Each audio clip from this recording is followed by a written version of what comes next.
Two trucks having sex. Two trucks having sex. My muscles involuntarily flex. Two trucks having sex. Two trucks having sex. My muscles involuntarily flex. Two pickup trucks making love, American made.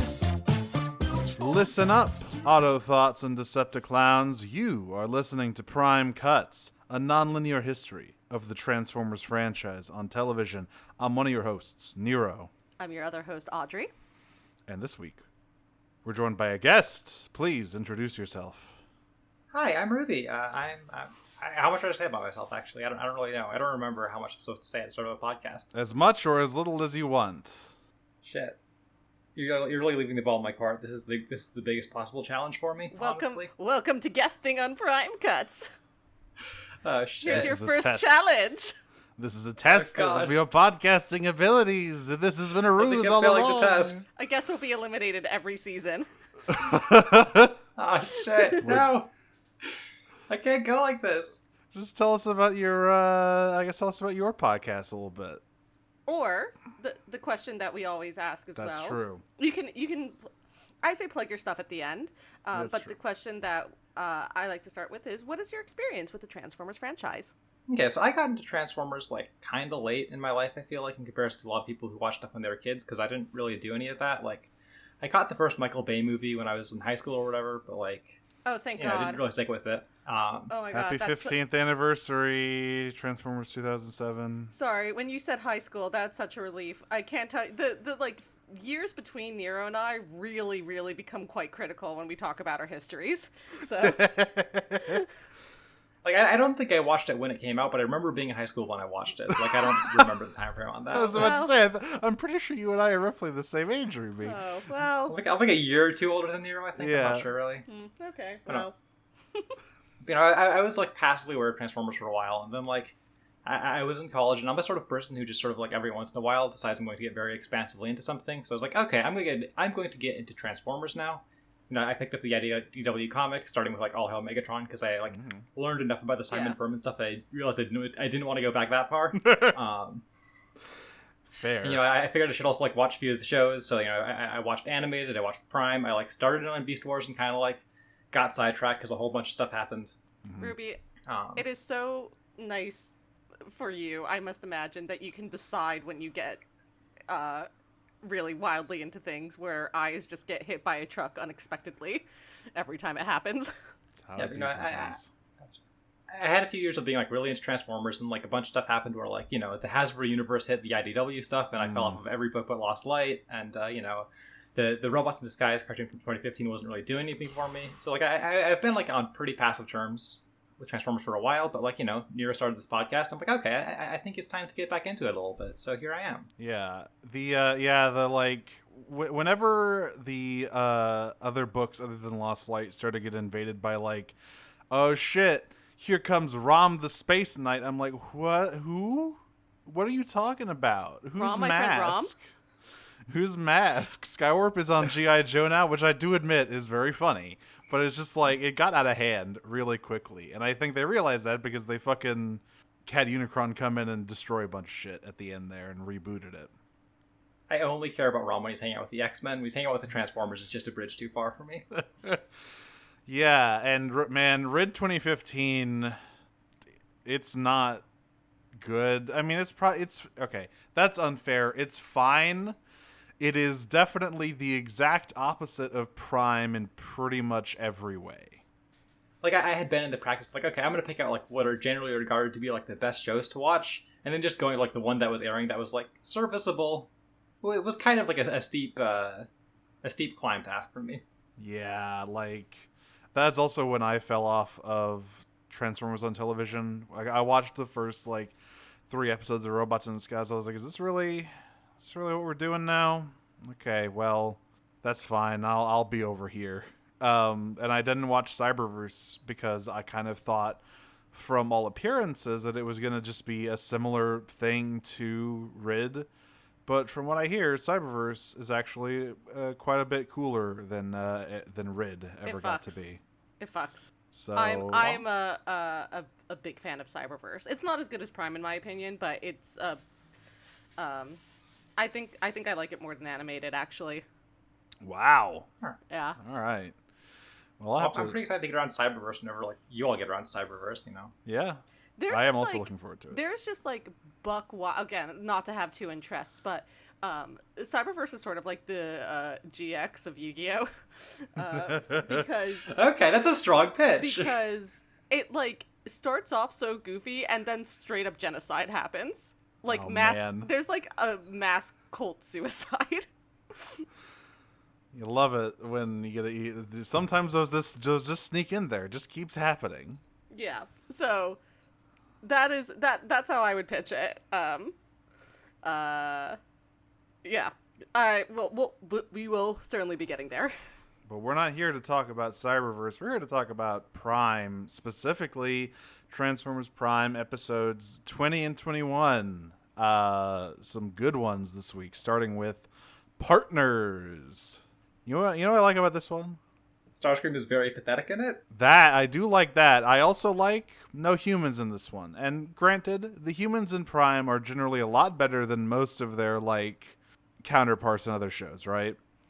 Like comparing them to the humans in Armada is no contest. I think these guys are, in my opinion, I like Suri, but I think this set is like hands down the best crafted and most well developed set of human sidekicks that we get in any series. And also because Sari sort of goes in a really different direction when it comes to a human sidekick, which I will not elaborate on. But right? Yes.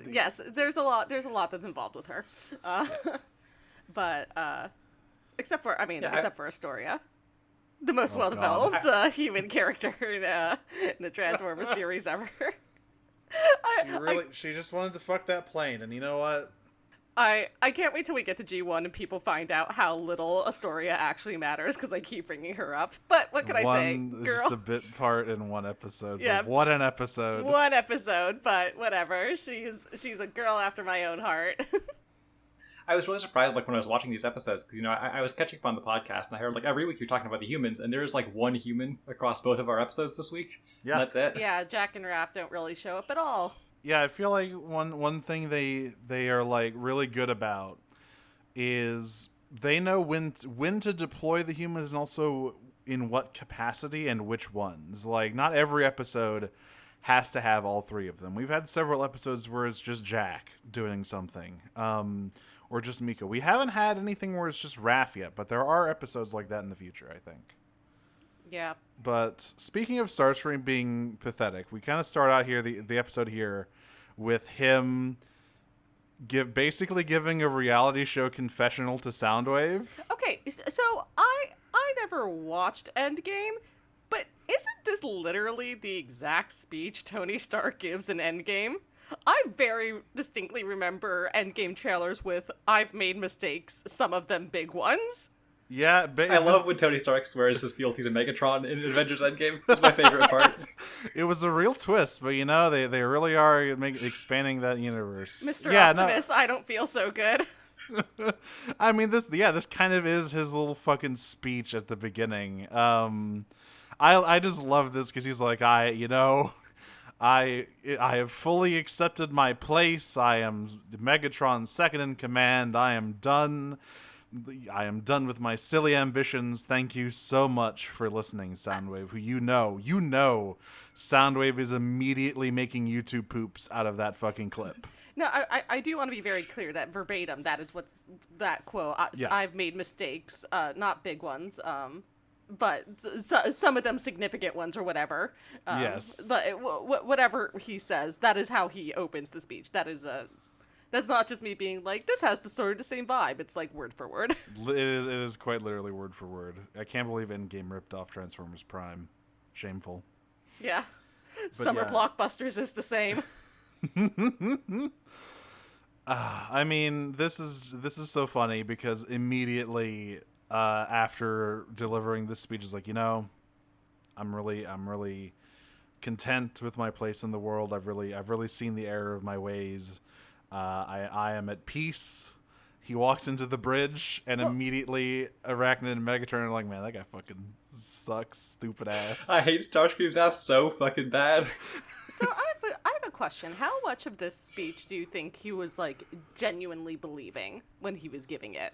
Oh, it's so hard to tell with Prime Starscream because it's like, he is the kind of guy who will say whatever in any situation that will get him out on top, right? As we see later in this episode. But it's hard to imagine how this does that, though.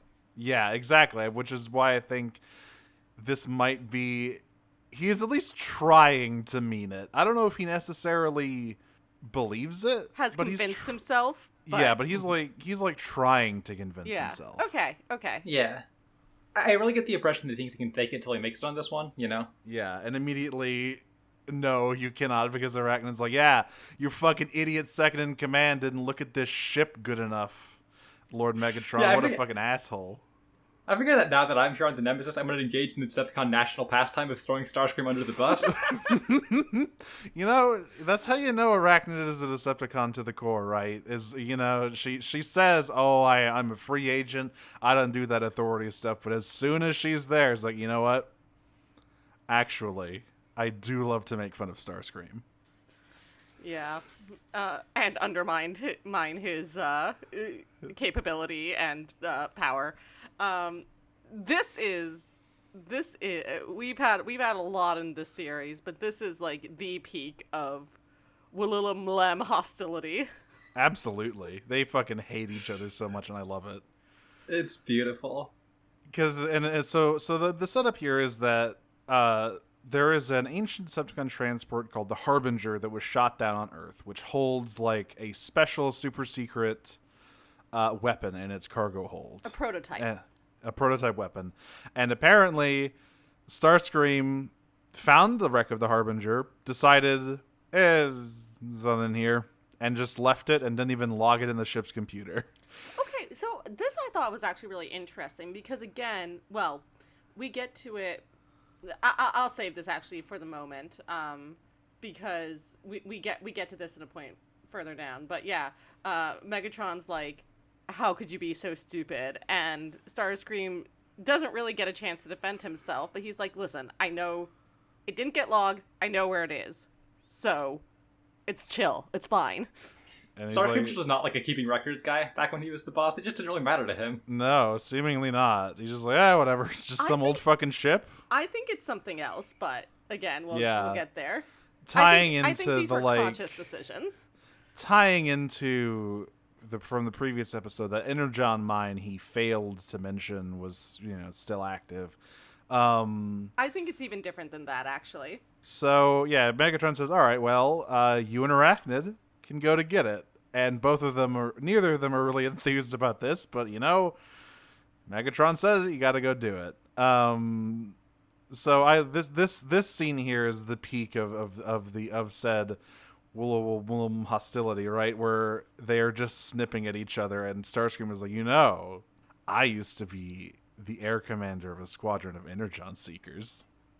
Right, like, it's a really good sign about how Starscream is feeling about his life in this moment that his go-to for, like, I'm good is, like, here's what I was doing several million years ago. Yeah. And Arachnid's like, yeah, sure, bro, whatever. What have you been doing recently? And he's like, well, I killed one of Optimus Prime's greatest warriors, of course, leaving out the part where he was helpless and restrained when he did that. I mean, he was also the one, responsible for getting him helpless and restrained. That's true. To be fair. Which I think if he gave that tidbit, perhaps Arachnid might have actually respected him a little bit more, all things considered. I mean, would she have? She would have if she learned it was RC's partner. Right. Or maybe she would be jealous. Go ahead, the thing that kind of gets me about this scene, right, is like when Starscream reveals that he killed Cliffjumper or whatever, like Arachnid responds specifically with, like, you killed an Autobot, which makes it sound kind of like Starscream is bragging about his kill count of 1. Yeah, that one was weird because, like, so there's like a kind of lopsided amount of numbers between the Autobots and the Decepticons, right? Considering that the Decepticons have these seemingly endless hordes of Viacon like drones. So my secret, my guilty secret is that I think the Autobots have a ton of Viacons as well. We just don't see them. They're off-world. Optimus just doesn't like using them. He finds it distasteful. It was Prowl's idea. Oh God, it would be. And all of it's Prowl's idea. He made a bunch of like drones, except he would definitely also somehow program them all to feel pain and like have souls. It was Prowl's idea, and Jazz went along with it. It's like might as well commit some war crimes today. Like, obviously our Viacons are gonna fight harder if they can feel pain, because then they'll be trying to avoid pain. It's just normal. It just makes sense. Prowl demonstrates by flipping one like a table. Yep, this is go-to move. We did. I forgot to mention here, but between the opening scene and them getting the Harbinger, we do get a quick scene of RC at Cliffjumper's grave up on top of the auto base, where she's just just talking to him and swearing vengeance for him, as you do. Yeah, it's about as constructive a conversation as Starscream had with Soundwave. Well, to be fair, he wasn't having a conversation. He was just talking at him. Yeah, and I think he was aware of that. Yep. He was using Soundwave as the closest thing to a therapist that this ship has. Oh, that's dire. That's dire when Soundwave is your therapist. Great listener. Can't Great argue with that. Great listener collecting just truly an ungodly amount of blackmail. Listen, every syllable logged. Listen, Knockout is the head medic of this crew. You think they got HIPAA? You think that's a concern? Definitely not. Boy. So they get into the Harbinger, and like Starscream's like, see, it's all fucking nothing's here. I there's a reason I didn't log it, and Arachnid's already at the computer. Being like, did you fucking turn it on, dude? So this is the part I wanted to talk about, where Arachnid's like, did you search the ship logs? So Starscream's like, I already thoroughly investigated this. We are wasting our time. And she's like, oh yeah, in your thorough investigation, did you check the ship's logs? And I think what happens now really speaks to Starscream's actions as a result of his style of leadership, which was so non-confrontational and so much more focused on survival. That's true. Where he says, no, of course not. He looks like at her like she's stupid. And he's like, the Autobots would have been able to trace the signal. Don't turn that on. What are you doing? So I think the fact that he didn't log the whereabouts of the Harbinger or check the log or do any of these things was about him not being like flighty or whatever, but him making the conscious decision to avoid confrontation with the Autobots as much as possible. Yeah, that makes sense, actually, now that I think about it. And just focus on surviving. And gathering energon. He exactly. was all about getting that energon. So yeah, she turns on the ship, and instantly is like, see, here it is, the prototype weapon. It's in cargo bay B-52, whatever. We're going down to the starship Harbinger.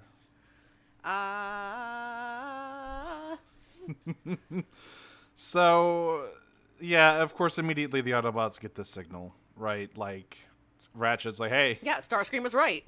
You gotta get it to it sometimes, And they're off. Optimus has this weird line to Ratchet's like, sometimes the ancient past has a way of catching up with us. Optimus is like in full-on trying to impart morals to anybody mode this episode. He really is. It's like, but that one is especially nebulous. Like, bro, what does that mean? You get to disappoint Optimus. You get to disappoint Optimus. You get to disappoint Optimus. Hooray! It is always my dream to disappoint Optimus Prime. So they get Starscream and Arachnid are searching the ship when they get to a sheer cliff face, and Starscream's like, "Don't you remember, idiot? The Harbinger famously broke in half as it crashed. Idiot. Yeah, maybe you would have known if you read Wikipedia." Yeah, so, and again, I think that speaks, because clearly when he came to the Harbinger, he was prepared. Like, he did his research. And basically what he says to Arachnid now is that if you did, like, any meaningful research, you would have known this stuff. So, it's not like he came to this unprepared. Like, I actually do believe he did a thorough check of it. He just did it basically completely analog. Yeah, for sure. Like there's such a great thing throughout the scene where like both of them are like constantly like waiting to get the moment where like they get to go, I told you so to the other one.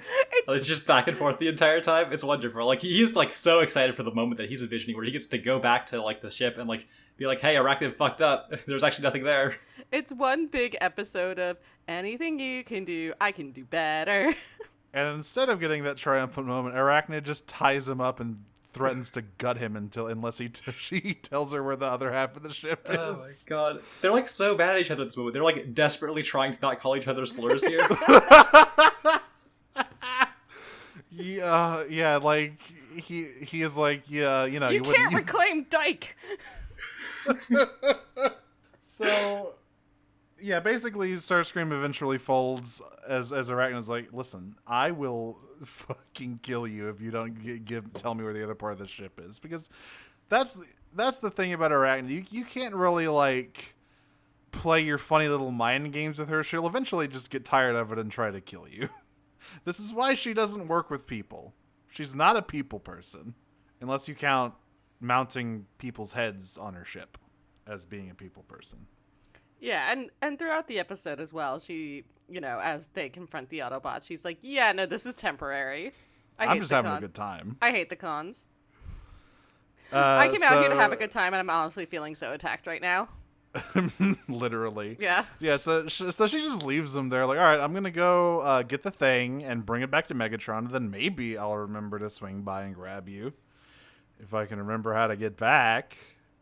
Oh, yeah. One of the things we didn't mention is that when Megatron assigns the two of them to go on this mission, she looks at Starscream and goes, ooh, my own native guide.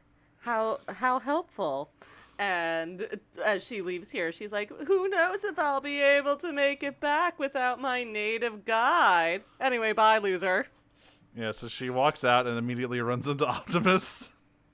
Oh god, I love how like casually all of the Autobots are just like strolling through the corners of the ship. Like, yeah, they must have heard that Starscream and Arachnid were fighting over there, and they're like, okay, we're gonna take our time, and maybe we'll have to deal with one Decepticon once we get there.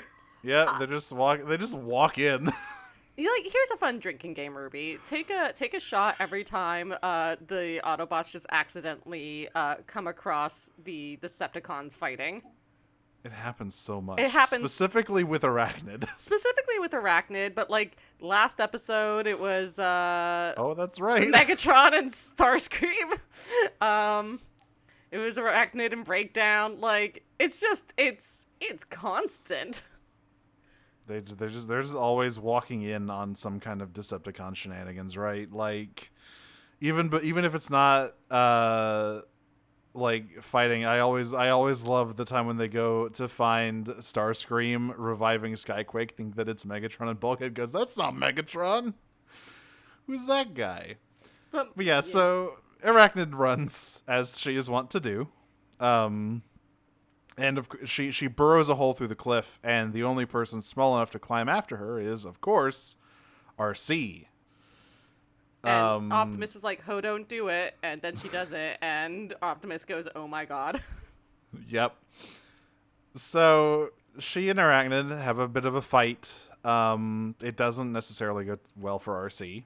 Oh, Starscream still abandoned on the floor in webbing, by the way. Yeah, they step over him to pursue Arachnid, and then they kind of turn around and go, wait a minute. Is that Starscream?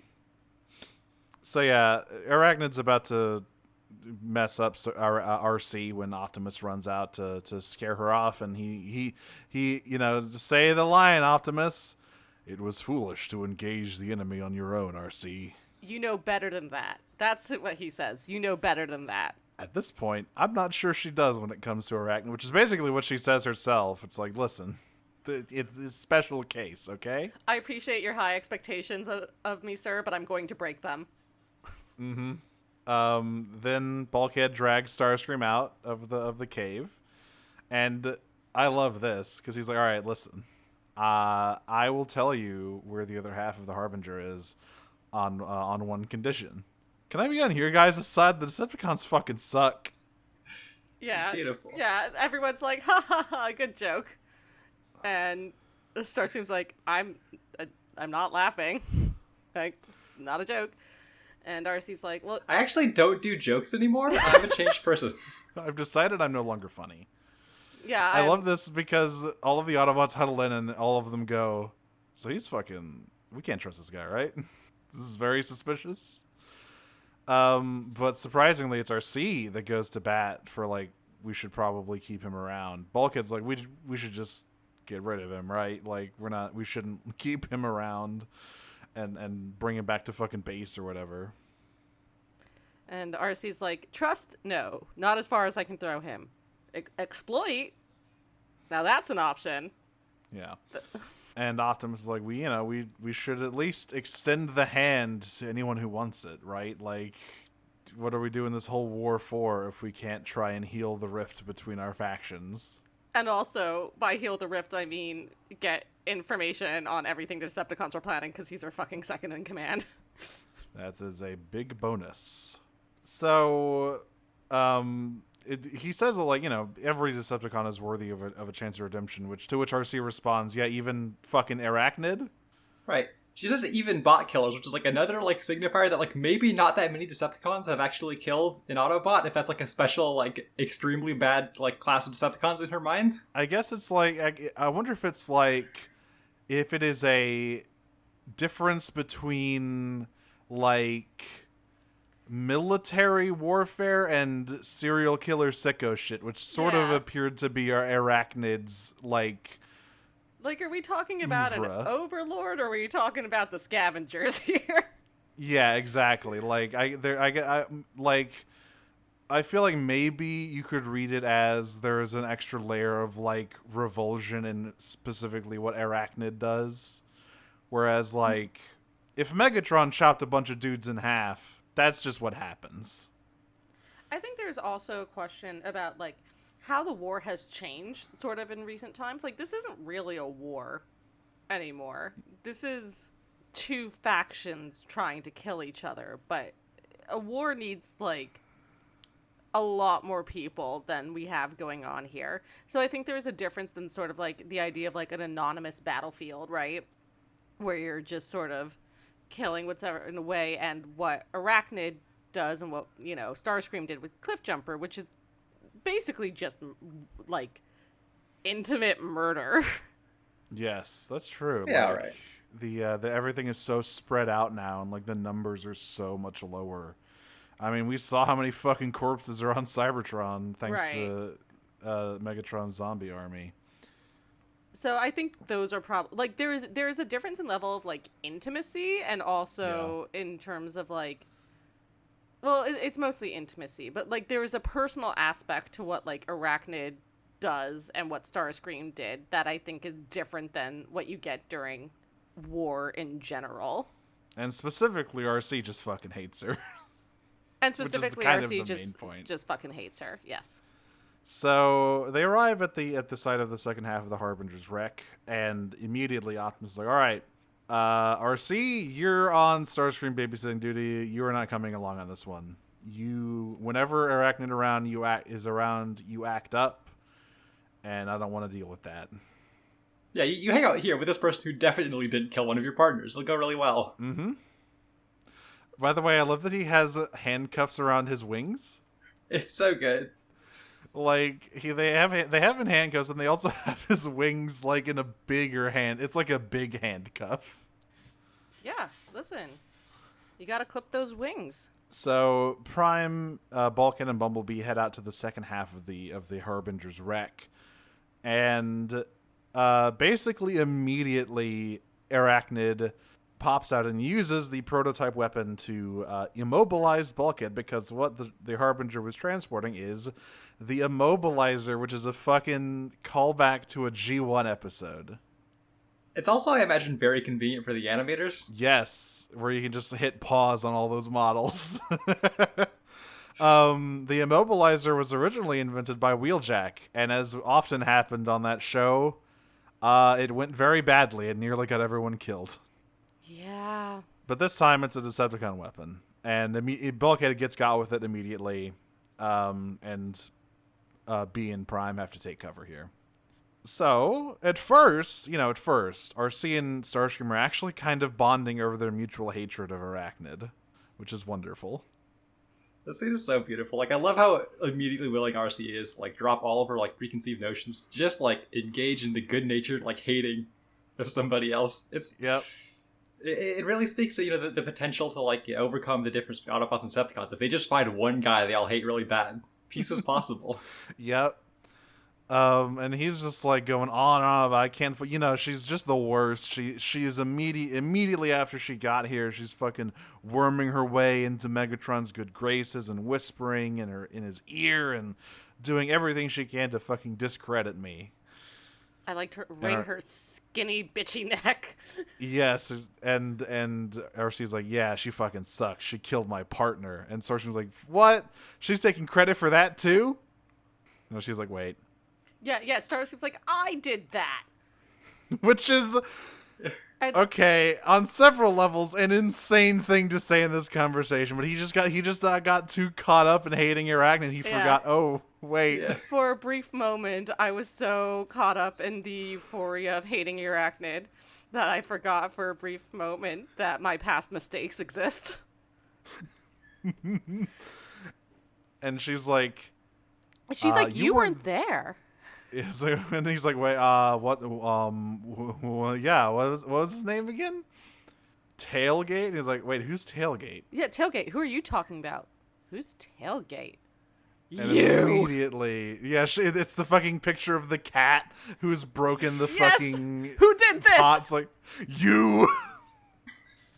This is all right. So like, we cut back and forth between the Autobots getting zapped with the immobilizer in this scene, but this is the much more interesting scene because RC is fucking scary in this scene. Yeah. She's like, oh, I'm gonna kill you for real.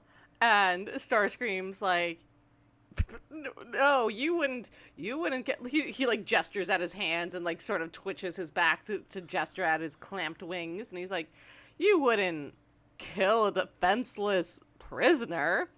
And she's like, no, I wouldn't. Take the, and throws the key at him.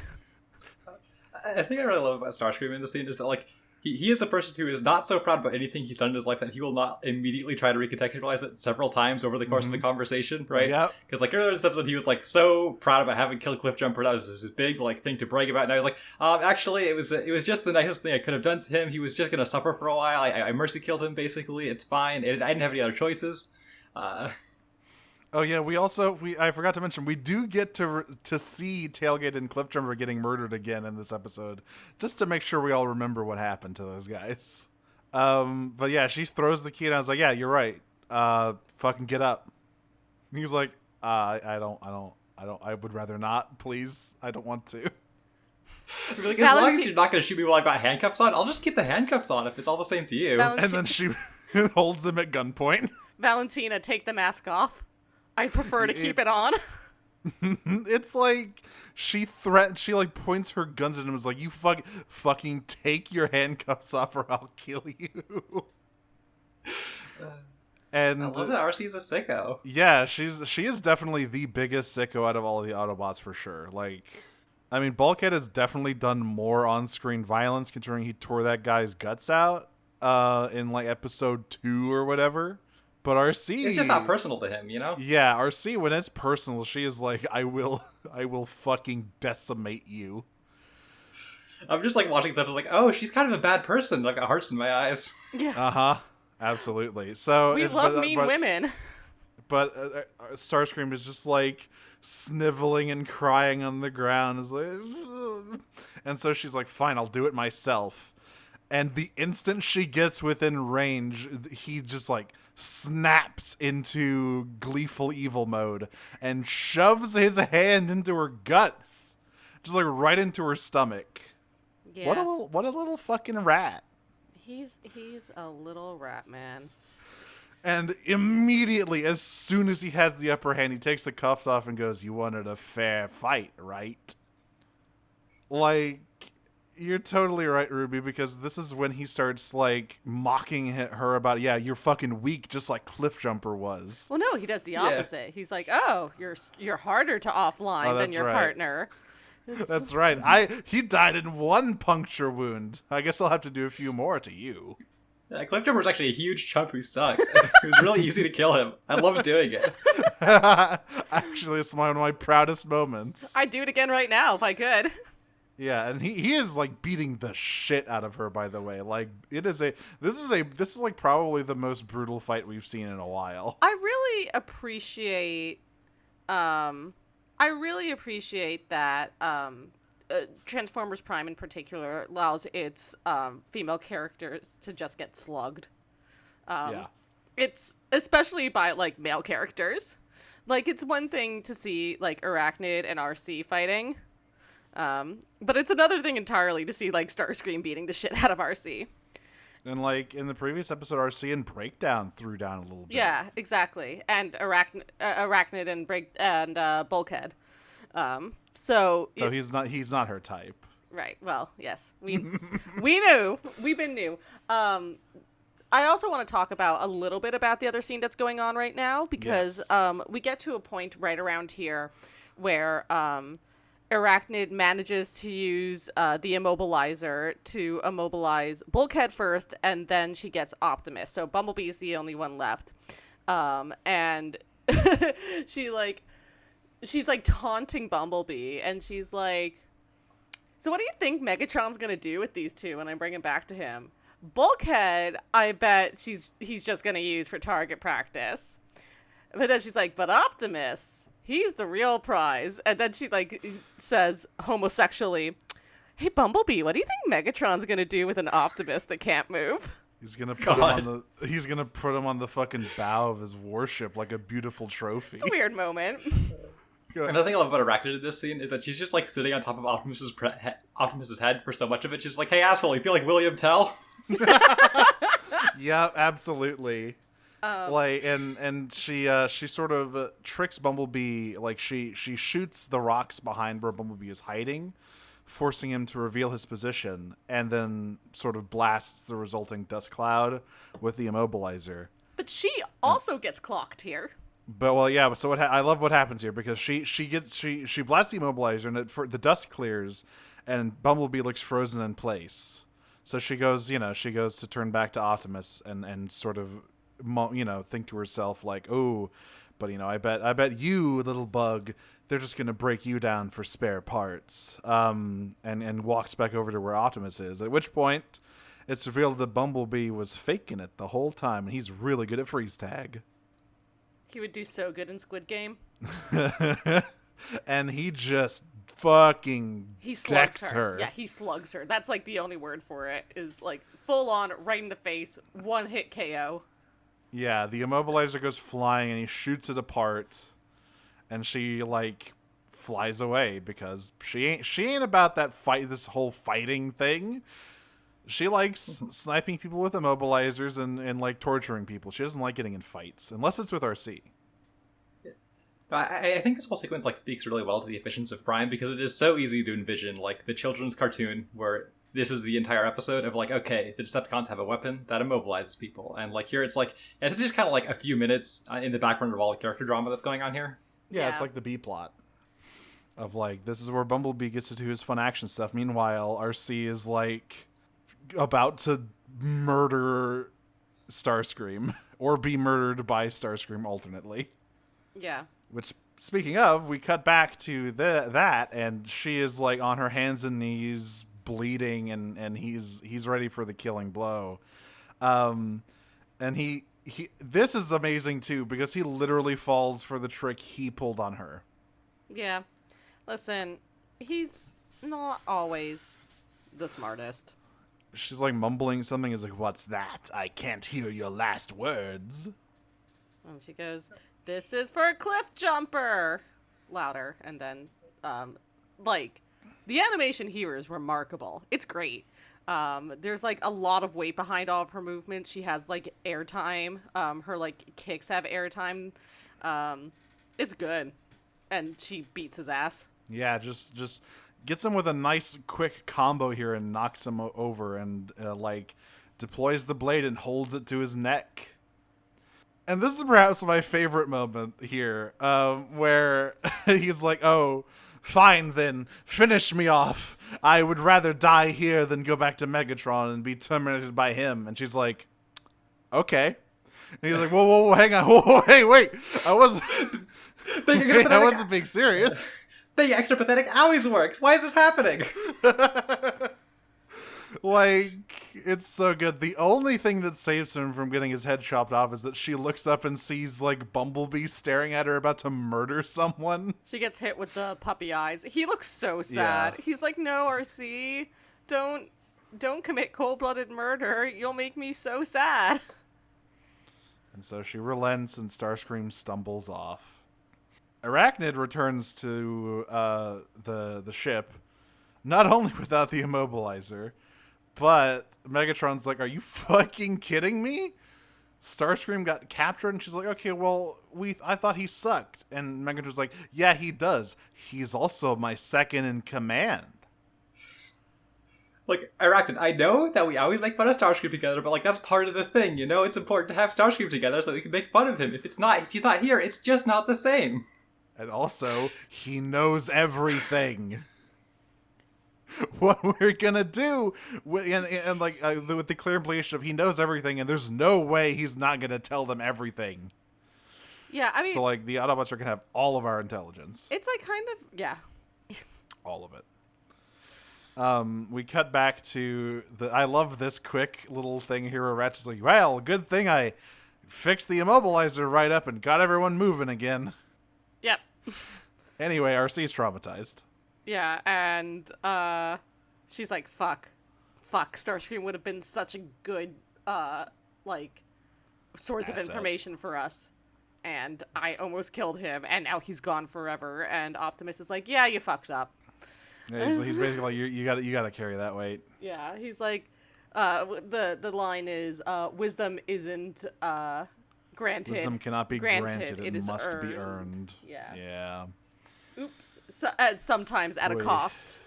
Yeah. And so here comes the best part of the episode. Yeah. The last episode is Starscream on his own, and he's crashing his trapped wings against rock to free them. And he manages to do it.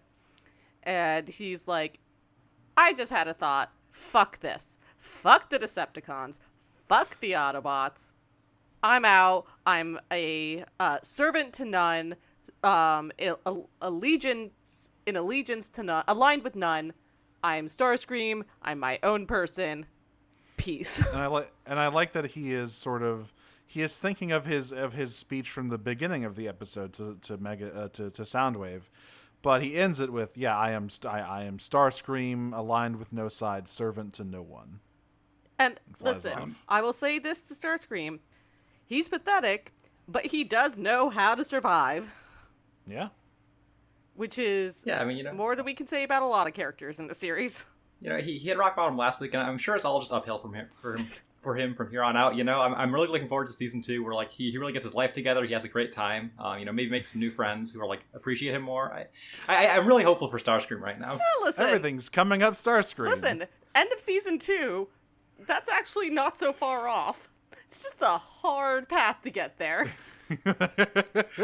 Yeah, but fun, sadly, this is the last time Starscream will be appearing in this season. This is his exit from the show for now. I'm sure. Pretty good exit. I'm sure that the Autobots and Decepticons are the only people I have to worry about. Thank God there's no third party that we've talked about that is going against both the Autobots and Decepticons. It has been shown to be some like sort of mysterious crimes man. Mr. Crimes. Oh man! Surely no third faction that has been shown to be terrifyingly competent and really good at fighting giant robots. Yeah, it's fine. Don't look at Breakdown's eye patch. It's just cosmetic. So now we move on to episode 21. I'm sure Tony Todd also won't show up. I'm sure there won't be any other people who might have beef with Starscream for any other reasons. God, Jesus Christ, season 2 is a mess for him. It's so good. I'm so excited. So we move on to episode 21, TMI. A little bit more lighthearted than this one. Well, actually, you know what? Never mind. It's not really that much more This lighthearted. goes dark places. Yeah, for sure. So we start here.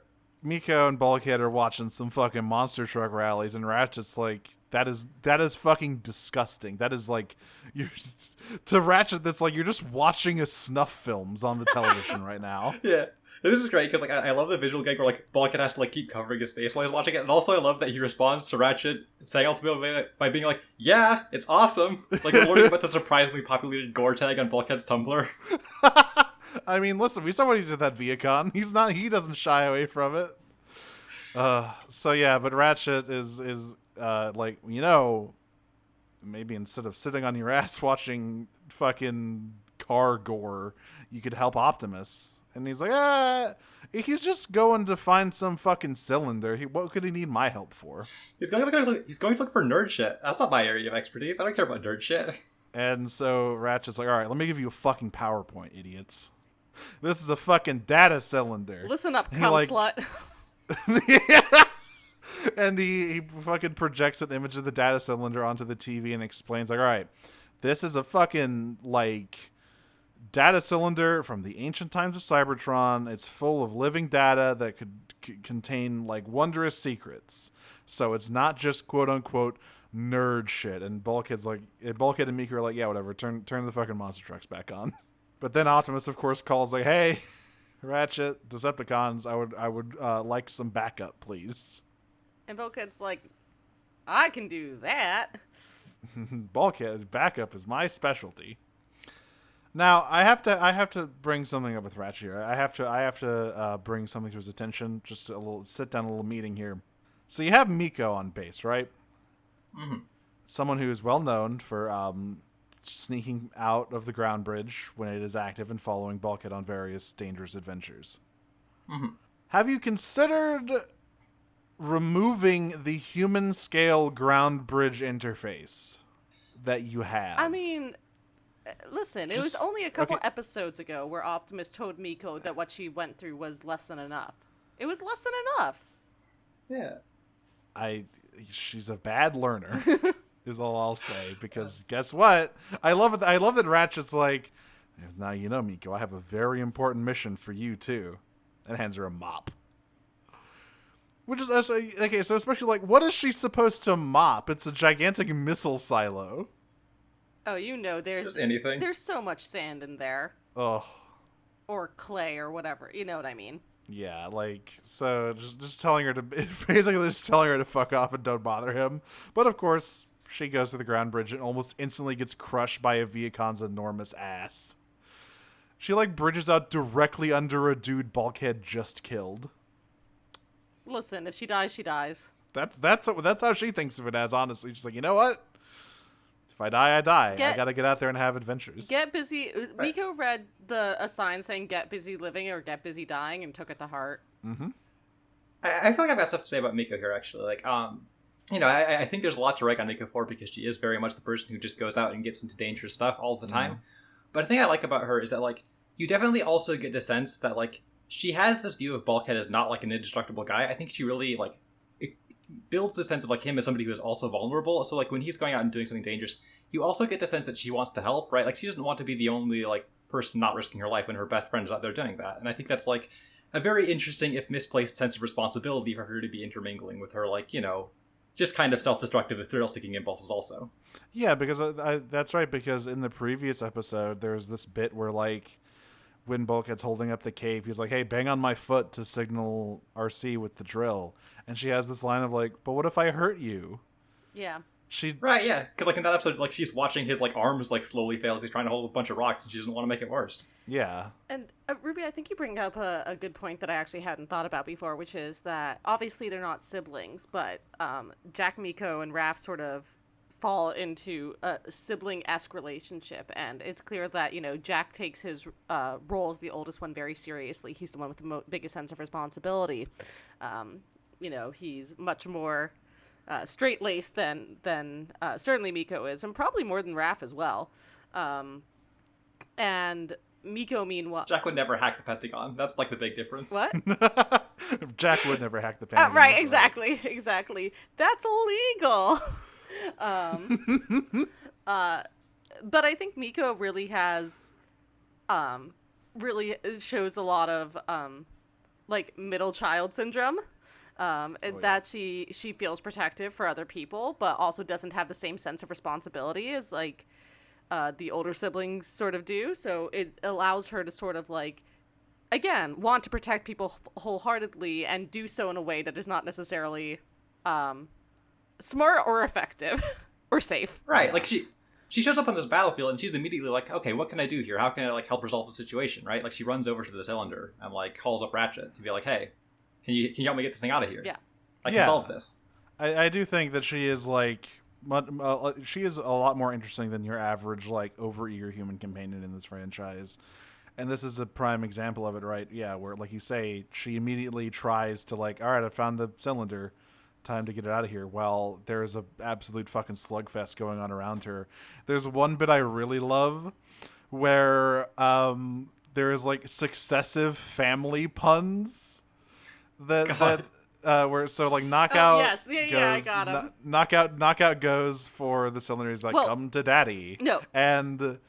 First, before we get there, when she does land, I just want to point out. So she almost gets crushed, but she also sees the battlefield, and the first thing you see is Optimus just I can't even describe how bad he's beating Knockout's ass. He's he's ripping. Got him by the throat. Yeah, he has Knockout by the throat, and he's just punching him in the torso over and over until he eventually sends him flying. This is not Knockout's matchup at all. He's not the fighting Optimus guy. It is brutal. But yeah, so there's a series of family puns, which starts with Knockout sees the the cylinder and goes, come to Papa, and Bulkhead punches him out of the way, says run to mommy, and then Breakdown comes to save his husband, and slugs Bulkhead and says say uncle. Yep, great stuff. No notes. And by the way, can I just say how nice it is to have Knockout back? He was gone for a little bit. He hadn't showed up for a little while, but I missed him. Yeah, he has some really killer lines in this episode as well. Oh yeah, this is where one of the Knockout lines is from later on. So yeah, she tries to get Ratchet to bridge the cylinder out, but he can't quite get a fix on her location. So she's trying to push it to where the ground bridge is. But in doing so, she kind of does a running drop kick at it to try and get it to move, and accidentally does something to it where it starts whirring and unlocking and glowing. This is when Bulkhead actually sees her and dives for her, thinking the cylinder is about to explode or something, but instead it just shoots his head full of math. He's got the whole world in his head. The Decepticons grab the cylinder and fly away, not knowing that they have just grabbed what is basically a paperweight. I like when the Decepticons are retreating, Knockout and Breakdown are they run through They run through the bridge, right? And there's a Viacon running after him, and the bridge closes before he can get into it. So he's like, ah, shit, I'm just going to fly away now. Yeah. Fine. Viacons don't get ground bridge privileges. You have to survive. Wanted to, Yeah, you have to survive at least 2 weeks before you can go through the ground bridge. Then you get to do it. So yeah, they all go back to base. Bulkhead seems to be fine. But when they're back at base, he asks Miko for some paint. And starts drawing shit on the walls. And this is very funny because this episode contains 4 or 5 nested Transformers references. So first of all, Bulkhead painting is a big part of his character from Animated, but instead of him writing down formulas, he was actually interested in making art. The formula part of this is clearly a thing taken from Revenge of the Fallen, where Sam gets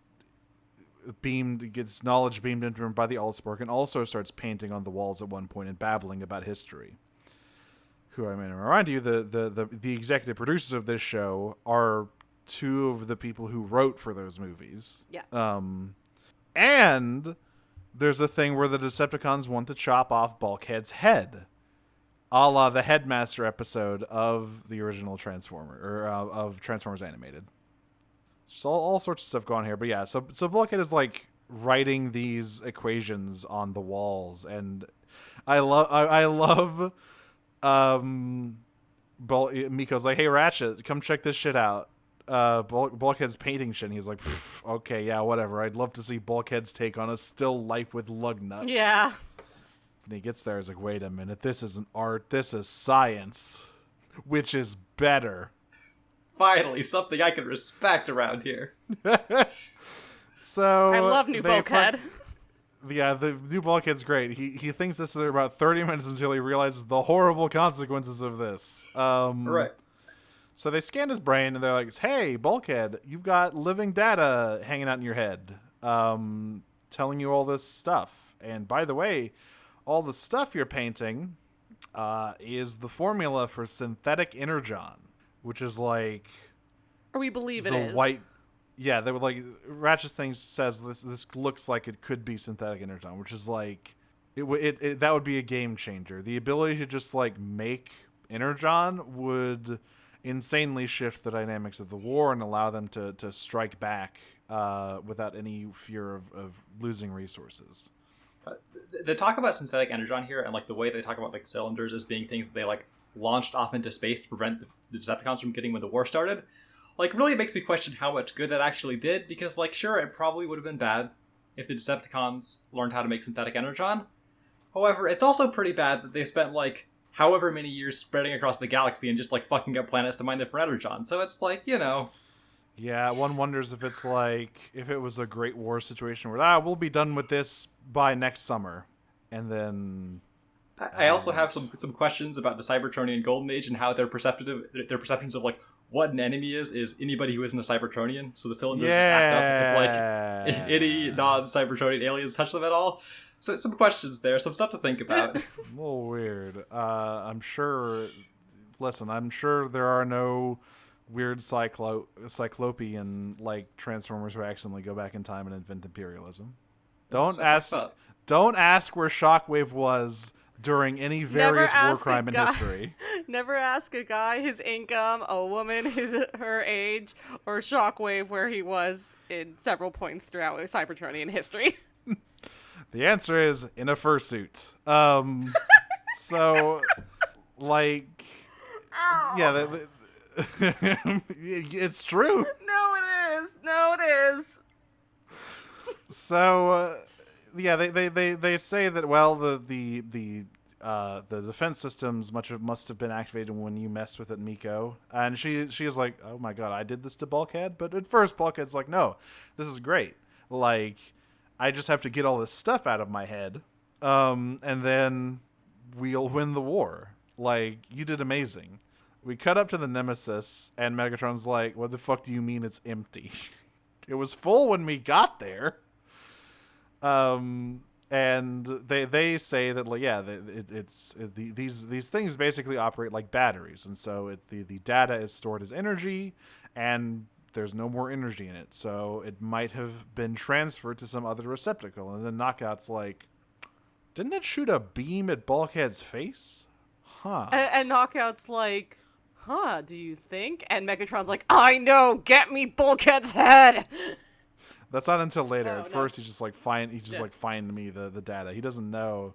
He doesn't seemingly put two and two together quite yet. But this is when we cut back to the auto base where Bulkhead is just racking up. He's like, they have these like metal sidings he's painting on basically, and he's using the mop Miko had as a paintbrush, which I really like.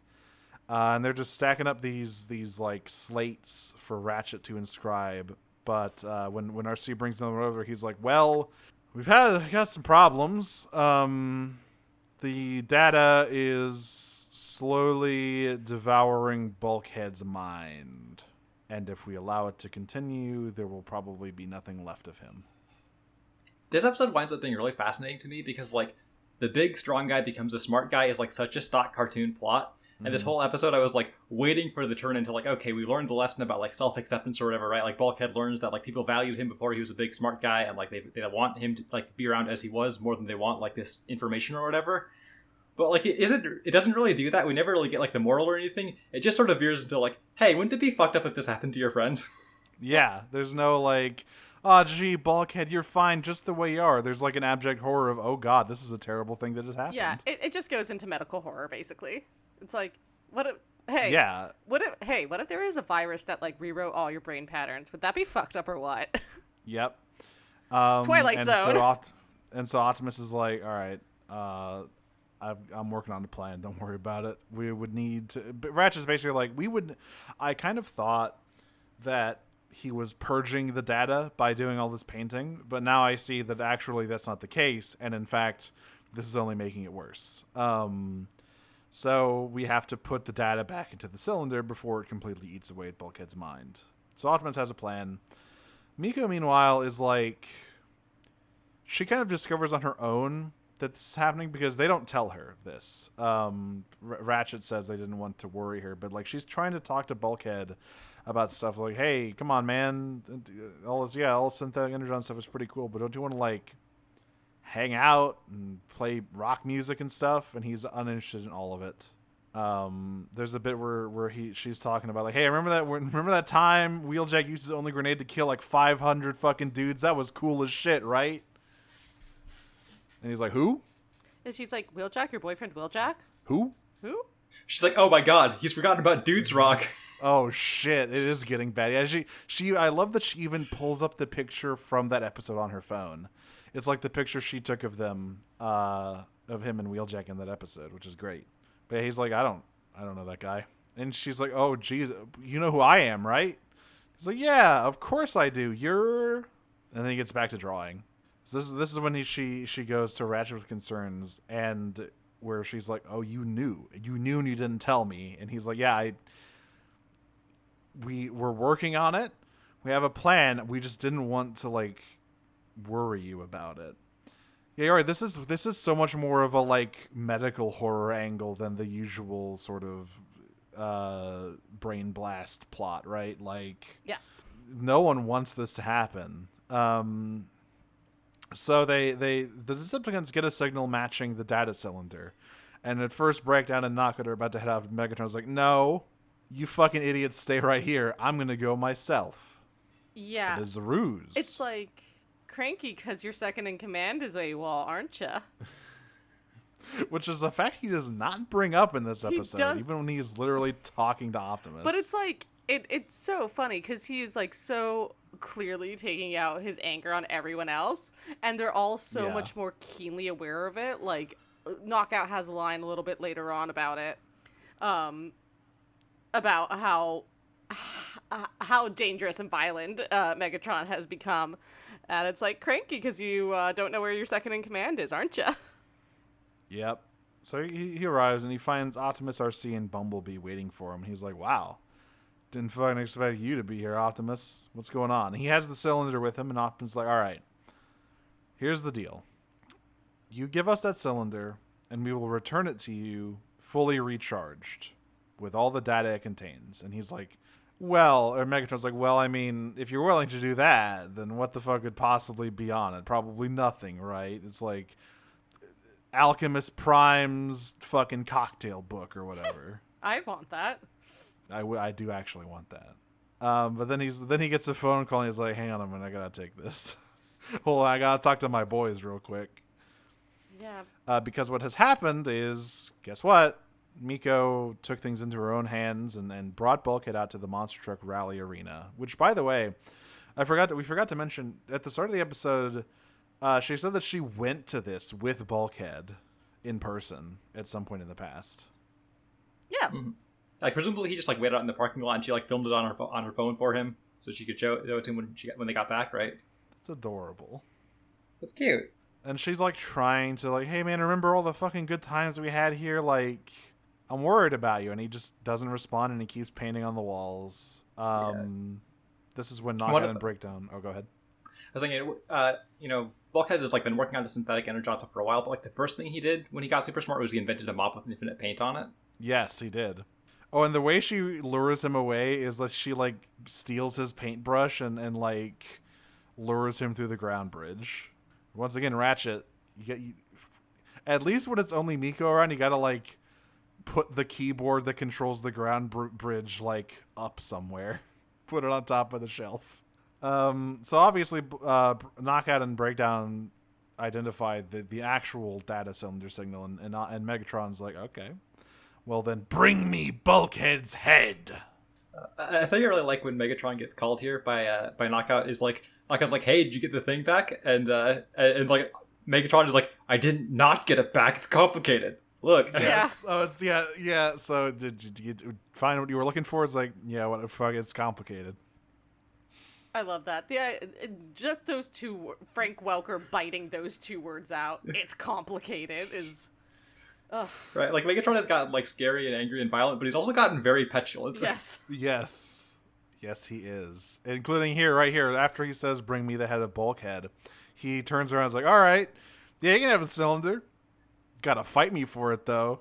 And starts a firefight. Meanwhile, Knockout and Breakdown arrive at the truck rally here, or the arena. And there's a weird detail here. Like, this entire plan Miko comes up with hinges upon Breakdown not knowing what his most hated rival turns into. Like, did he just never look? Do you think it's like a thing with some like Cybertronians? Like, you know how some people are like face blind, they can't like tell the difference between faces? Do you think it's like some Cybertronians just can't tell the difference between alt modes? They're alt mode blind? There's definitely like microaggressions, I would say, from flyers to ground pounders, where I'm sure true. Starscream's like looks at Knockout and Breakdown and is like, yeah, you look exactly the same, and Knockout almost claws his eyes out. Yes. Absolutely. This would be an impossible challenge for Starscream. Yeah. He'd be like, well, all of these are identical. What do you want me to do? But I love this where he's like, so Miko is like trying to contact the Autobots and like crawling underneath all of these different monster trucks that Breakdown is like flipping over to look for her. And Knockout's like, forget the human. Games are only worth playing when you're winning. Love it. Which tells me a lot about game nights on the Nemesis. Players only love you when they're playing. And how much he fucking sucks to play anything against. World's biggest, like... I can just imagine him getting so fucking pissy if he loses. Knockout has appeared on Scrogprots several times. All of them are put there by Starscream. But yeah, he hacks into Miko's phone to make it, like, put out a signal and identify where Bulkhead is. And this is where we get the Knockout line where Bulkhead transforms. He's continuing his technobabble, and he just, like, paints on Knockout's chest. Yeah. And he goes, "You painted my paint job. Prepare for surgery." And then he does... And brings up... does a little transformation on his arm into a handsaw. I like everyone who has the hands that turn into other things. That's fun. Yeah. It's a detail from the first two Bay movies that I quite like, that they just stopped doing in the third one for reasons I don't understand. All of the weapons stopped being built in at that point. Which is funny because that was a big thing in the actual Alliance continuity like consideration. They was like, all right, the built-in weapons are like a big aesthetic of current Transformers. So we're going to focus a lot on that in the video game and in the show, and it's going to look great. And then in Dark of the Moon, they were like, they don't do that anymore. Great. Thanks, Michael. Really working hard to keep this Alliance continuity thing centered and really stretching across those timelines. I mean, it's like Orts and Kurtzman as well. They're the actual writers. That's true. So And that's more embarrassing for them. Oh man, yeah. Presumably they didn't write much on this show because I have personally witnessed much of their writing. It's not good, much of it at all. Well, there's that third guy, Aaron Kruger, who wrote a lot of the later ones too. Oh yeah, that's right. Anyway, they're gonna chop Bulkhead's fucking head off. Like, they literally just hold him down to the ground, and Knockout's going into fucking... Do you remember in A Series of Unfortunate Events when Count Olaf makes up the fake head removal surgery to cut Violet's head off? Knockout is very adept at that surgery. Right. I forget what it was called. But this is when Miko like runs into Try. I do love that she like her perception of like her ability to help is also, you know, she was like she was conceiving like, what if I hurt Bulkhead if I hit him in the foot with this rock. She was also like, I can hurt Knockout if I hit him in the shin with this crowbar. The very least I could distract him from trying to cut Bulkhead's head off. I mean, that's pretty good too. Yeah, which it does distract him. He like lifts his foot up to not get his paint scratched, presumably. And she accidentally runs into Bulkhead's noggin, which triggers the cylinder's defense mechanism. And earlier, he shoots all his data into the sky. Yeah, and Knockout like shoves Breakdown back as it happens, and they both sort of like watch the data go into space, and they're like, beans. Yep. And I love the line from Knockout when it's all done, where he just looks down at Bulkhead and goes, well, and again, this sort of like shows where Megatron's been at since Starscream since his favorite punching bag went away, where Knockout looks down at Breakdown and goes, at Bulkhead and goes, well, Megatron's gonna peel our paint, so we're gonna peel you. And he goes for Miko, at which point the Autobots show up. But I also love the line he has where he scans Bulkhead after all the light show is done. He just goes, dead battery. Yes. Brutal. Also, you may be wondering, what happened to the cylinder? Well, all of his Viacons died, so Megatron's like, no one gets to have it, and crushes it. Yeah, real Just toss it to the side. Real Solomon's Yep. Dilemma solution here, huh? Fuck you. Kill the baby. Yeah, well, at least he knows that, like, well, I'm going to be getting an Autobot head hand-delivered to me with all the data in it, so I don't need this shit. So he crushes it and throws it aside, yeah. Like a fucking toddler. Like a fucking frat bro that just crushed a can. Yep. And they bring Bulkhead back, and he's fucking brain dead. Like, he is in a coma. And Miko is, like, really, really fucked up about it. So she's like, I'm gonna get him back. And she plugs in her base again. Because what Ratchet says, like, well, it's possible that familiar, like, sights and smells and even sounds could rouse him. Which one? Autobots can smell? Autobots can smell. Half of them don't have noses. They don't smell through the noses. They smell through smell through the not skin, but just from the outside. I don't want to know. I shouldn't ask some questions about Transformer physiology. I wouldn't like some of the answers. But I bet there's someone out there who definitely knows where the olfactory sensor is on Autobots. I can find that guy somewhere. It's in the lore Bible for the line continuity, Yeah, exactly. It's in the Covenant. And lo, Primus bestowed upon his creations the ability to smell. They can actually smell shrimp smells. They can smell smells we can't even conceive of. It's beautiful. But yeah, she like plays the guitar. It's funny that like she keeps talking about this as though it is a song that she plays for Bulkhead, but it's just like one note basically. Yeah, I was like, girl, this isn't Welcome to the Black Parade. Like, what do you think you're gonna do with the first note? But turns out I was wrong. He wakes up. There you go. Go ahead. She's still introducing Bulkhead to music. She's got to start simple, Which, by the way, I appreciate the callback to Slash Monkey from the previous episode. I love the heavy metal cover of Row, Row, Row Your Boat.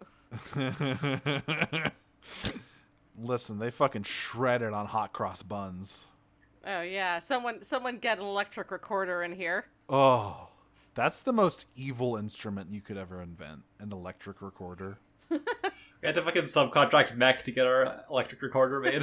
Nobody else could handle it. They definitely have a fucking electric recorder. You actually aren't able to create any sound on it. It just does feedback immediately. Jesus. This is the instrument of the future. Everything else will be rendered obsolete. It does sound like something out of Star Trek, honestly. Yeah, but he wakes up and she's happy. But I do think that this is like a really good, strong episode showcasing their like bond, because everyone's bond with their Autobots is different. Yeah. I really really like this episode. This front, like it was a nice surprise to me, right? Because I like asked to go on this episode because I wanted to see Starscream being a loser, but also like I remembered I really like Bulkhead and Miko, and that was like a pleasant surprise for me. Oh man. There's so many episodes of Starscream being a loser, but this is one of the literally best ones. Throw a dart at the first 95% of season 2. Oh, he has it real bad. But yeah, there are a lot of episodes also of like very strong Bulkhead and Miko stuff in the future for us as well. Yeah. Yeah, that ends TMI. For this week, and just a very strong pair of episodes as we kind of close in on the end of the first season here. Yeah, and we do have some but questions. Man, I'm looking forward to next week though. The first episode we have next week is one of my absolute favorites. What's next week? Well, Ratchet invents a certain beverage, and it goes through some changes. Yeah. Okay. The best. I forgot that was the season. Yeah. I thought it was season 2. Okay. It's crazy. Yeah. There's so much of the pops who was like, wait, this is this season. I thought it was season 2. Okay. Cool. Yeah, we have some fucking questions in the Comlinks channel in our Discord server, which is of course in the link in our bio, which you should click on and join. Let's see here. First, from Slipstream Sam. If Starscream had glasses, would that make him more or less of a twink? I think this question is missing the obvious term. If you give Starscream some glasses, that's a whole different Seeker. That's true. That's Thundercracker. No, I've actually seen fan art of Prime Starscream with glasses. I've seen it of G1 Starscream as well, who comes from a science background, though you wouldn't always know it. Considering how stupid he is. Well, I mean, again, it's kind of funny. Starscream's kind of like the in G1, he's much more of like the Decepticon Wheeljack than like Shockwave is. That's true. He did build the Combaticons. He builds the Combaticons. He builds like a bunch of some of the most stupid inventions, some of which we'll talk about in later questions. In later questions that we have this week here. But Sam also asks, "What's the most petty revenge?" I was just gonna say that I have seen glasses on Prime Starscream, and it does make him more of a twink. Can confirm. I think it would. Can confirm. Thank you for your expertise. Yeah. I think they should put glasses on Soundwave. I would just like to see it. Not a monocle. Soundwave, not Shockwave. No. Although also glasses on Shockwave, because that would be even funnier. Sam also asks, "What is the most petty revenge you've ever taken?" I sued a former employer. Honestly, that's pretty good revenge. That's not really petty. I did win, so. I mean, that's even better. We settled out of court, but I got more money than they owed me. Fuck around and found out. There you go. I would say that is not petty. That is, in fact, very well deserved. Let's see. Petty revenge. Oh, I can't really think of anything that really comes to mind. Yeah, I don't. I'm so non-confrontational. I feel like I've definitely griefed people in Minecraft at some point, but this was during my impetuous youth. Yeah, I cannot recall any specific instances. I mean, like, back when I played League of Legends, I would like throw a game if somebody was annoying me, but that's not very exciting. I feel like you kind of like Audrey, you just kind of like beat us all to the punch with like an actual like cool thing you did, and we're all just kind of left here floundering. But you guys are more to the point. Like, it's about petty revenge. It really is about like it's the small things. It's like I never really take it in real life, because I also don't really like confrontation, or I mostly keep to myself for the most part around people at work and whatnot. I was like, I'm not gonna fuck with you, you're not gonna fuck with me, we're just gonna hang out here and chill. If I'm back at anything at school, that's probably where it would have been. But most of my stuff I feel like has probably been at work, but that was the most direct revenge I took. I definitely considered putting sugar in the gas tank of a teacher I didn't like, because he wouldn't shut the fuck up about his motorcycle. But I didn't actually do it. I only considered it. I straight up just refused to forgive a friend in college because I didn't like her apology to me. No, that's pretty petty. That is a little petty. That is pretty petty. To be fair, it was a really bad apology. It was like an... Oh, I believe you. It was an apology before she was like... Was it the sort of I apologize, I'm sorry that you were offended type vibe? Worse, actually. It was like, I'm sorry, but the way you got upset really hurt me. Oh, that. Oh, my and I was God, like, no. and I was like, I'm Worst. just not forgiving you. And like, she was like, I literally looked her in the eye and I was like, I appreciate you coming here to apologize to me, but I gotta tell you, this didn't do anything for me. And there was the just fucking like, reverse apology trap cards. Like, actually, you hurt me more. yeah. And she just like looked at me and I just looked at her and then she left and I was like, okay, cool. Jesus.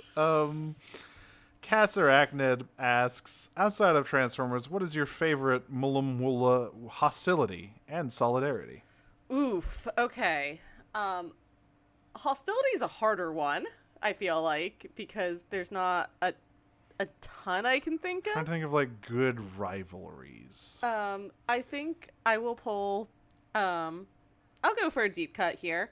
I would say that it's Jacoby and Lovelace from Wolf 359. Wow, it is a deep cut. That's a podcast, right? It is a podcast. It's a podcast I've mentioned on the show before. When there was another question about what's one of your other, like favorite media about space or something. I can't remember that, but it's a really good podcast. I very highly recommend it. And yeah, they kind of suck. Solidarity's easier though. Immediately, just because it was like on my mind today, I'm gonna say since Homestuck's on my mind right now, I'm gonna say Carcat and Terezi. Nice. I'm really like rifling through some things in my mental Rolodex here. I'm trying to pull something from Final Fantasy XIV, but I can't really think of anything on either end. Because there's not a whole terrible amount of women in But there. there's, now that you mention it, there's another good hostility, Lightning and Snow. Oh shit. See, I never played those games, so I wouldn't know. But I hear lots of good things about it, mostly from lesbians I follow. Our way into that. Oh, era. it's like explicitly gay. Sorry. Yeah. And some may argue that Snow is straight, but he's not. He is bi. Hey, Ruby, you got anything? Oh god, I'm having that problem where like I came on this podcast to talk about Transformers, so I'm forgetting about everything I've ever cared about that isn't Transformers. All I can remember is fine dining and Transformers. Shit. Yeah, I am also having this same problem. Whenever I get into this show, it's like I obliterate everything else from my brain. Here's one for you, Ruby, Ino, and Shikamaru. Oh shit. Yeah, okay, yeah, all right. I can accept this. Is it solidarity or hostility? You decide. Changes depending on the day. Solidarity. I'm just, it's like one of those things when there's a meme going around on Twitter. It's like, name your 5 favorite characters. I like immediately forget every character I've ever liked. I know. They're just gone. I just like become a fucking like amphibian fresh out of the water, not knowing anything. Yeah, no, I saw this question like earlier, right? And I've been turning it over my head all day, and like I'm really looking forward to 5 minutes after this podcast ends, where you'll remember everything. Exactly. I'm gonna like lay down for sleep. And I'm gonna shoot him. Like, fuck, I just remembered one.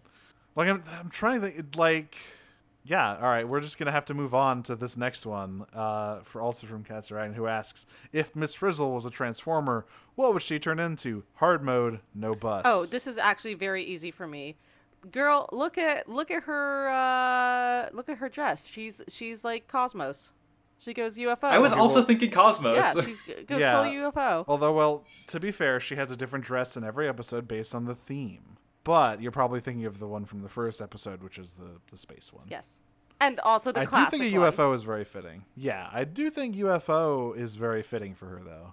Like, or she's a fucking six changer, like Six Shot. Oh my god. Oh yeah, at least triple changer. I think there needs to be at least triple changer. One for land, one for air and space, and one for water. She's like a triple changer, and one of them is a beast mode. Oh my god. She turns into a dolphin. Oh, there we go. Yeah, it's a UFO and a dolphin. Those are her 2 alternate modes. Her name is man. Bottlenose.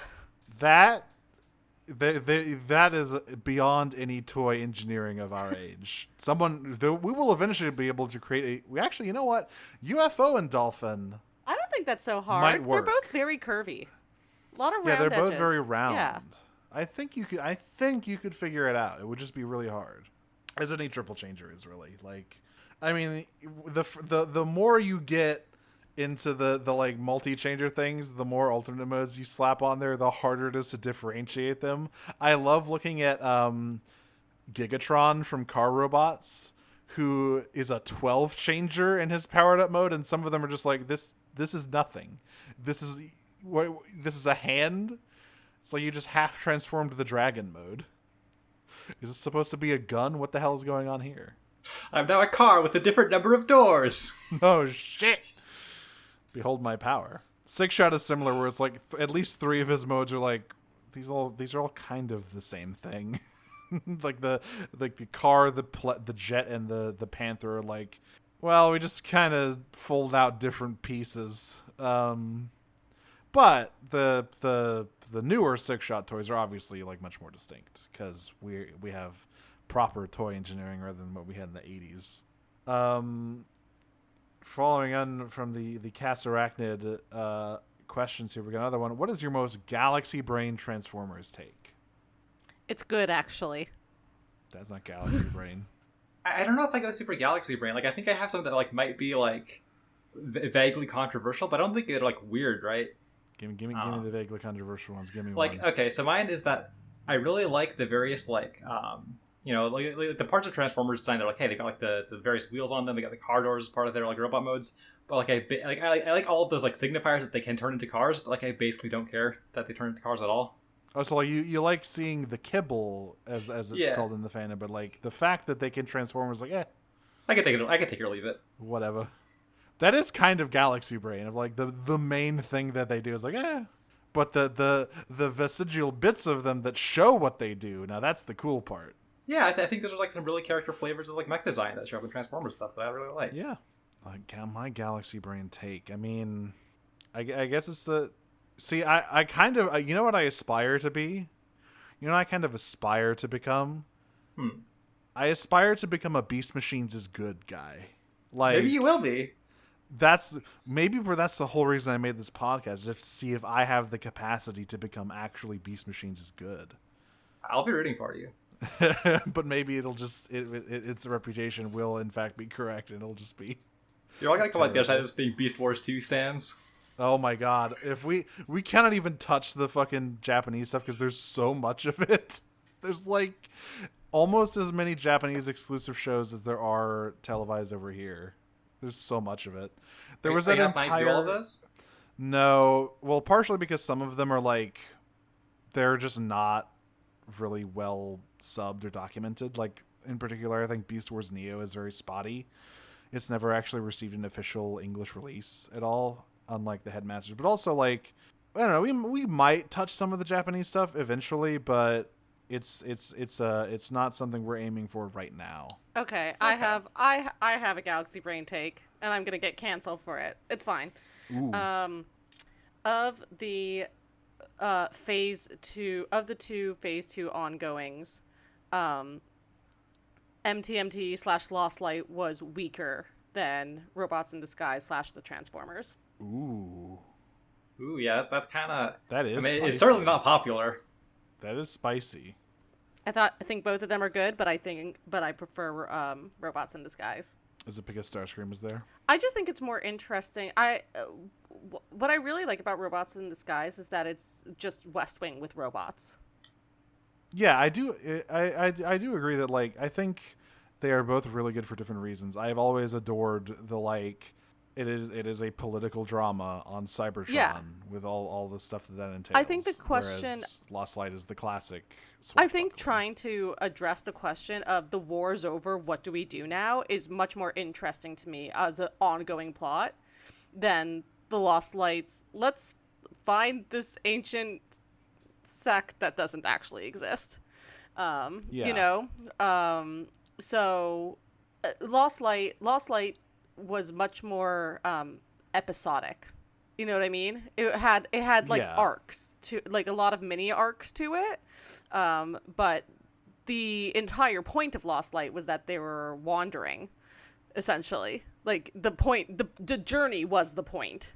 Yeah. Whereas, and I just like how much more grounded and, like, not to say that the Lost Light's problems weren't real, but, like, the entire conceit of what's going on in the Transformers, I think it was much more compelling to me.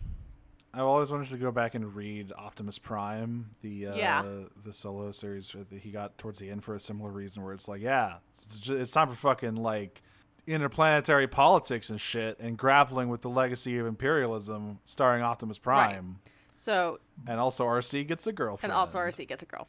So yeah, so that's my hot take. That's my Galaxy Brain take. Respectable. Yeah. Cass also asks if Starscream had glasses, would it be morally wrong to blast him? No. No. It is never. Might be funnier. It might be funnier. And she also asks, would you hit a guy with glasses? Yes. As much as I would hit any other guy, which is pretty unlikely, knowing me in general, but the glasses would not stop me. I guess I kind of sympathize with glasses havers, considering I also have glasses. I know they would be a pain to, like, replace, and you don't have to hit them in the glasses. Yeah, that's true. But also, maybe if I hated them enough, breaking their glasses would be like a bonus. Like, oh, I'm going to inflict so much fucking annoyance on you for this. Like you're going to have to fucking deal with this. You're like, I need a better answer to the pettiest revenge question. So, like, sorry, this has to happen to you. Like, not even just like punching, but like just grabbing their glasses off of their face and crushing them, and then just walking away. It's like, yeah, deal with that now. Nothing personal, kid. Exactly. No, glasses, not an effective barrier against me. That guy's shtick from that post wouldn't have worked on me. Although, what if it was his birthday? Would you hit a little guy with glasses on his birthday? Again. I'm sorry, you go. I'm as likely to do it as any other time, which is not swaying you either direction. Yeah, and again, that likelihood is not very, but. Mm-hmm. Yeah, like, it's one of those things where it's like, if I'm in the position of hitting a guy, it is like such a small, like, additional factor that it doesn't really play into it, unless that guy is Starscream, because then it is funnier to hit him when he's wearing glasses on his birthday. Yes. Like, that's just, it would have the exact opposite effect. And finally, the best question. I'm sorry, everyone else, you all had great questions. This is the best question this week from Dark Aurora Energon. What is the most Galaxy Brain plan from G1? Where do we even fucking start? Oh, this is an easy one for me, baby. It's Autobop. What's your answer? Autobop. Oh my god. It's gotta be Autobop. Where they fucking open a nightclub? Yeah. Hey, Starscream and Soundwave do hypnosis on humans through a nightclub. If that doesn't sound like the most galaxy-brained idea that you've ever had, I don't know what to tell you. It's Autobop. A Prime Problem is also pretty high up there, but it's not as funny as Autobop. It's pretty funny. It's pretty funny. And the fact that they just can't tell the difference between in A Prime Problem, that's the one where they clone Optimus. Yeah, where they make like a remote-controlled drone Optimus. Like, how do we tell the difference? A test of speed, surely. Let's have a race. Yeah, it's let's not ask them anything. Yeah, no, it's yeah. I do also want to give a little bit of credit to a couple of other two ideas, which I don't think are as funny, but like you don't hear about as much. One of them is Make Tracks. Oh yeah. Which is the one where there's a bunch of car thieves, but they're all secretly working with the Decepticons, and they end up, and the Decepticons are using all the stolen cars to, like, make an army. It's so stupid. And Trax gets involved. That's why it's called Make Tracks. And then there's another one with Gears that I can't remember what's going on with that one, but that was pretty silly as well. With has like a similar concept. Oh, that's right. They attack. So everyone attacks Gears. The Decepticons attack Gears, but all they needed was his personality core. So they take his personality out of him. And return Gears. And he's like all weird. Yeah. Yep.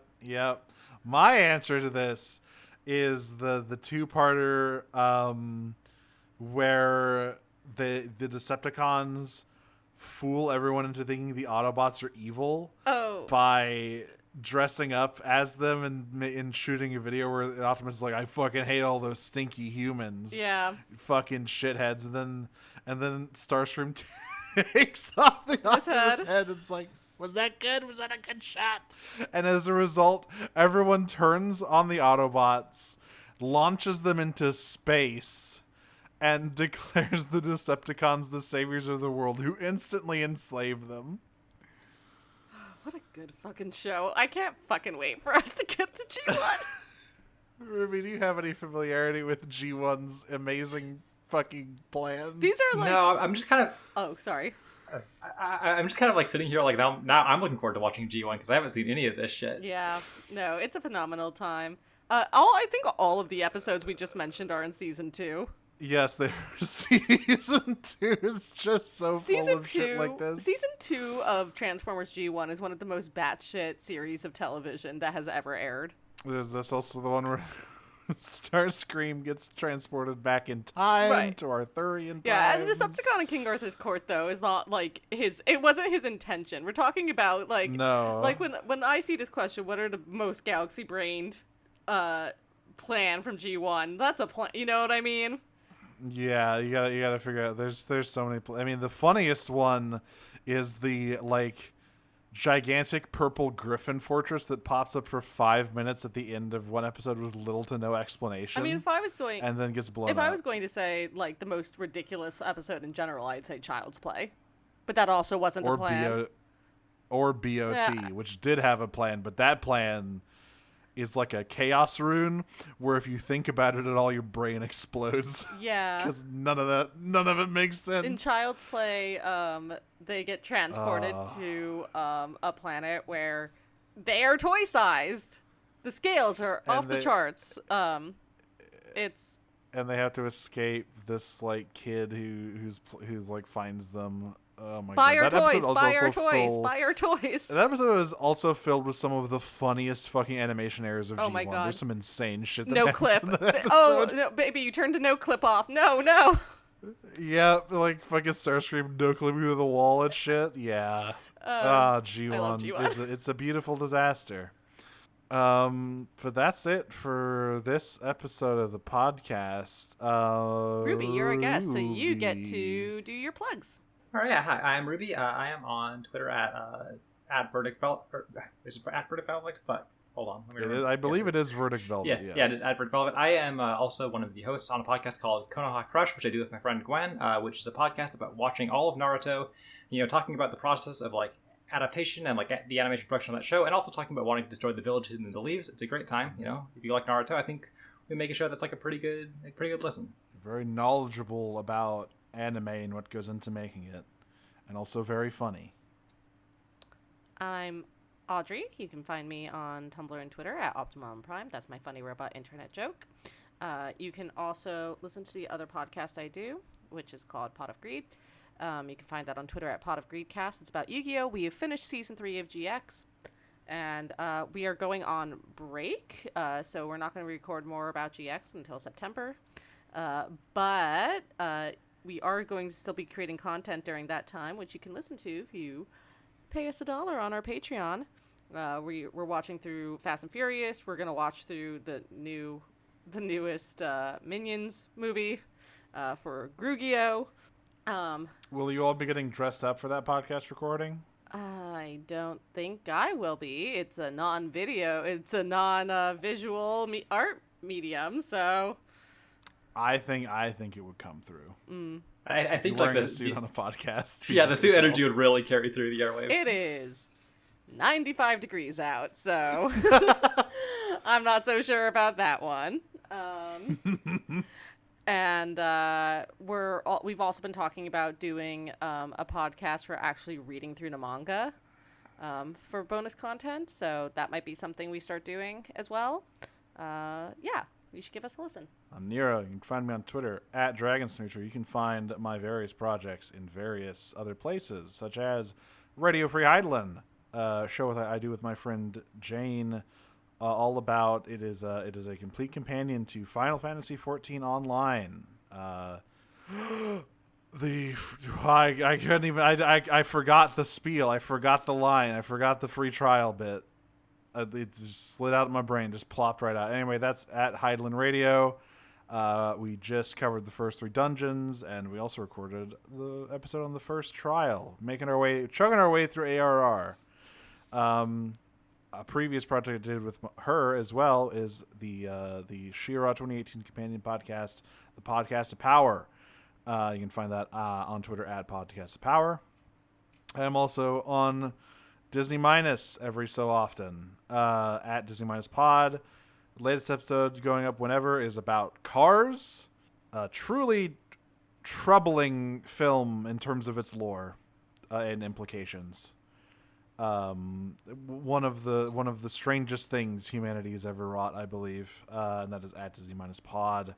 Next time, I think we're talking about the Jungle Book, the original, not the live action remake or pseudo live action remake.